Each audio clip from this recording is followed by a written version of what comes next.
மறைந்தும் மறையாமல் மக்களிடையே வாழ்ந்து கொண்டிருக்கின்ற பெருந்தலைவர் காமராஜ் அவருடைய 124வது பிறந்த நாளை முன்னிட்டு அவருக்கு வீர வணக்கம் செலுத்தி அவர் எடுத்துக்கொண்ட தமிழகத்தின் வளர்ச்சிக்கு மேலும் உயிரும் உணர்வும் மூட்டுகின்ற அளவிற்கு எங்கள் பணி தொடரும் என்ற உறுதிமொழியை இன்றைக்கு திராவிட முன்னேற்ற கழகத்தின் சார்பில் இந்த இடத்திலே எடுத்துக்கொண்டோம். பெருந்தலைவர் காமராஜரை பொறுத்தளவில் அவர்கள் அணைகள் கட்டினார் என்றால் அவருடைய வழியிலே பாலங்களை கட்டியவர் இன்றைய திராவிட முன்னேற்ற கழக தலைவர். அவர் கல்விக்கு கண் தந்தார் என்றால் தமிழ் புதல்வன் திட்டம் முதல் கொண்டு புதுமை பெண் திட்டம் முதல் கொண்டு நான் முதல்வன் திட்டம் கொண்டு மாணவ செல்வங்கள் கல்விக்கு உயர்வு தந்தவர் திராவிட முன்னேற்ற கழக தலைவர். காமராஜர் ஒரு கர்ம வீரர். அவர் வழியிலே திராவிட முன்னேற்ற கழகத்துடைய தலைவர் கடமை வீரராக இன்றைக்கு பணியாற்றி கொண்டிருக்கின்றார்.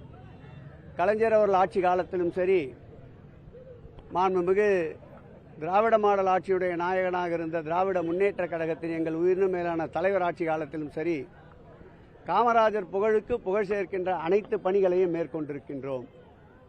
அந்த வகையில் 23 துறைகளை ஒருங்கிணைத்து காமராஜர் பிறந்த நாளிலே உங்களுடன் ஸ்டாலின் என்ற திட்டத்தை காமராஜருக்கு பெருமை சேர்க்கின்ற வண்ணம் துவக்கி பல லட்சம் மக்கள் பல ஆண்டு காலமாக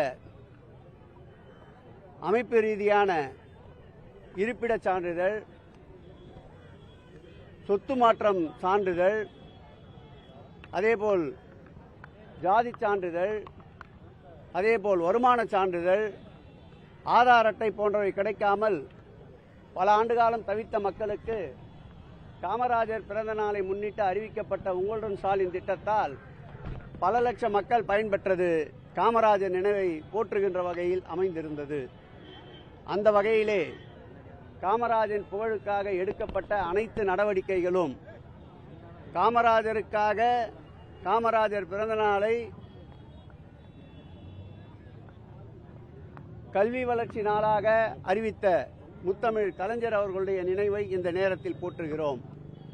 அவருடைய நினைவில்லமாக இருக்கின்ற காமராஜர் நினைவில்லத்தை புதுப்பிப்பதற்கு உத்தரவிட்ட திராவிட மாடல் ஆட்சியுடைய நாயகன் திராவிட முன்னேற்ற கழக தலைவரையும் இந்த நேரத்தில் நாம் நினைவு கூறுவோம்.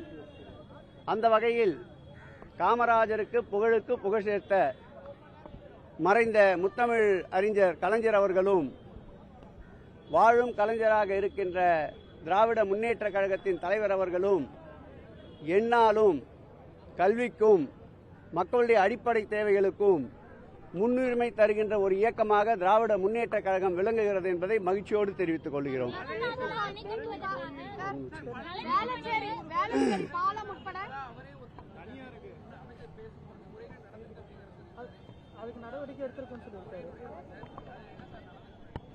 அந்த துறையில் நடைபெறுகின்ற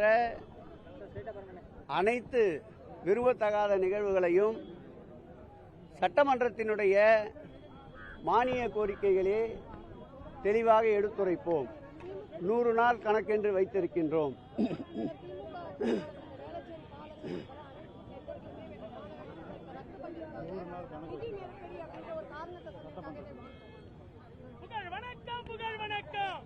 சென்னையை பொறுத்தளவில் வளர்ச்சி திட்டங்கள் என்ற வகையிலே சென்னை பெருநகர மாநகராட்சி மேற்கொண்ட 800 கோடிக்கும் மேலான வளர்ச்சி திட்ட பணிகளை ரத்து செய்திருக்கின்றார்கள். ரத்து செய்யப்பட்ட பணிகளை மீண்டும் எப்பொழுது ஒப்பந்தம் கோரப்பட்டு மக்களுடைய அடிப்படை தேவைகளுக்கு இன்றியமையாத பணிகள் என்பதை உணர்ந்து வெகு விரைவில் அந்த பணிகளை மக்கள் பயன்பாட்டிற்கு கொண்டு வர வேண்டும். மாண்புமிகு திராவிட மாடல் ஆட்சியுடைய நாயகன் எங்கள் உயிரினும் மேலான திராவிட முன்னேற்ற கழக தலைவர் அவர் சிந்தையில் உதித்திட்ட வடசென்னை வளர்ச்சி திட்டத்தை முழுமையாக இன்றைக்கு முடக்கி வைத்திருக்கிறார்கள். அந்த ஒவ்வொரு திட்டமும் ஏழை எளிய மக்களுடைய அன்றாட வாழ்க்கையில் பின்னி பிணைந்திருக்கின்ற திட்டங்கள், அந்த திட்டங்களையும் நிதி நெருக்கடி என்று காரணம் காட்டி கடந்த ஆட்சி காலத்தில் கொண்டு வரப்பட்ட திட்டங்கள் மாண்புமிகு திராவிட முன்னேற்ற கழகத்துடைய தலைவரின் புகழுக்கு புகழ் சேர்க்கும் என்ற காரணத்தால் நூலகங்கள், படைப்பகங்கள், விளையாட்டு மைதானங்கள், விளையாட்டு கூடங்கள், பூங்காக்கள், அதேபோல் கழிவுநீரேற்று நிலையங்கள், அதேபோல் தடையின்றி வழங்கப்பட இருக்கின்ற மின்சாரங்கள், இப்படிப்பட்ட பணிகளுக்கு இன்றைக்கு தடைகள் ஏற்படுத்தியிருக்கின்றார்கள்.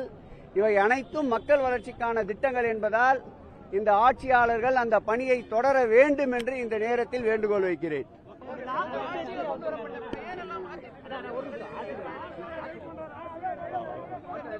வெயில் அடிக்குதப்பா.